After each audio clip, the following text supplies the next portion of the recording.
Do you want to know how you can create an OnlyFans account using your mail? If yes, then this video is for you. Hello and welcome to Tech Helpline. It's your host back again with yet another interesting tutorial video. In this video, I'm going to teach you how you can create an account in OnlyFans. Go to onlyfans.com and click on sign up. Now you should go ahead and write down your name.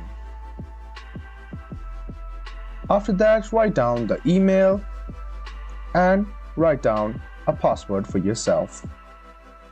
After that, click on sign up. Wait for a while and it will load you to this page. Now you can see that you need to verify your email.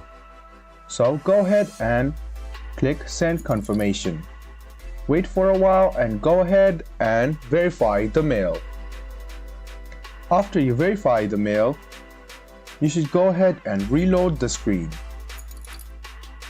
And as you reload the screen, you are already signed up and you have created a new account for yourself. Now you can enjoy the OnlyFans content. So this was a video on how you can create an OnlyFans account. I hope this video was helpful for you. If you still have any kind of confusion, please do mention us on the comment section down below. Like the video, subscribe to the channel and do hit the bell button for more. Hope to see you in the next video as well. Until then, goodbye, take care and enjoy.